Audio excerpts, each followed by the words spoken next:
ये जो बजेट सरकार आनी 2026-27 में जो 2036 स्वप्न देखिए कि बजेट को आनी ये बजेट संपूर्ण नैराश्यजनक एवं ये बजेट राज्यवासी को ऋण भार बुड़े देवार व्यवस्था सृष्टि कर दिया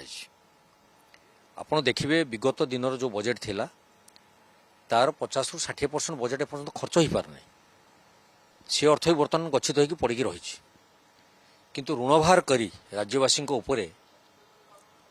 विभिन्न जो बजेट आनी त्रिस्तरीय पंचायत निर्वाचन को आखि आगे रखी निजर स्थिति को सुरक्षित रखापी निजर व्यवस्था को सुदृढ़ करने ये लोकाभिमुखी बजेट नुहे एथिरे ना अच्छी निजुक्ति ना अच्छी कृषक मान सशक्तिकरण ना अच्छी महिला मान सुरक्षा क्षेत्र ना अच्छी स्वास्थ्य सेवा ना अच्छी गमनागमन ये जो अव्यवस्था घेर को आनी लंबा चौड़ा चिठा प्रस्तुत कर केवल अभिभाषण वक्तव्य भितर कथा को सीमित रखी दि जाऊँगी समय कहब ये बजेट केते दूर लोक मानकर काम लगे आज राजरास्तार जो बेधड़क भाव आईन श्रृंखला परिस्थिति विपर्यस्त अवस्था अच्छी ताकू मध्य सरकार गुरुतर सहकार नहीं ना प्रत्येक विद्यालय को जी स्कूल गृह ना गोटे श्रेणी रे 5टी क्लास पिला माने बसी पाठ पढ़ुंट तेणु विभिन्न व्यवस्था तेणु ये व्यवस्था लोकाभिमुखी बजेट नुहे ये बजेट को आम विरोध करुचु एवं ए सरकार को चेतई दौचु जे ए प्रकार ऋणभार जदि करी बढ़ी बढ़ी चलो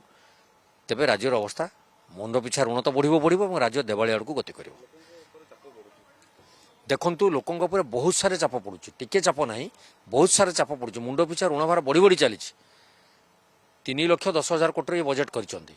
तेणु ये जो 3,10,000 कोटी बजेट केबे खर्च हम से अर्थ कौटू आसो तार विरोध कौन अच्छी ताकू भी समीक्षा कर समय आसी तेणु समय आसो आम देखा जे सरकार कौन कार्यक्रम कर देखु 2036 स्वप्न देखुं माने सी चिंता कर नहीं जे क्षमतार आम ओहरबू ना जो जो व्यवस्था करुँच मानसिकता नहीं से क्षमता को केमती जाबुड़ी धरवे मुझे कहली ये जो बजेट कर देखो पंचायत को से गुरुत्व देते किंतु देखिए जातु ब्लॉक ऑफिस कुजी नेता मैंने पशि जाइए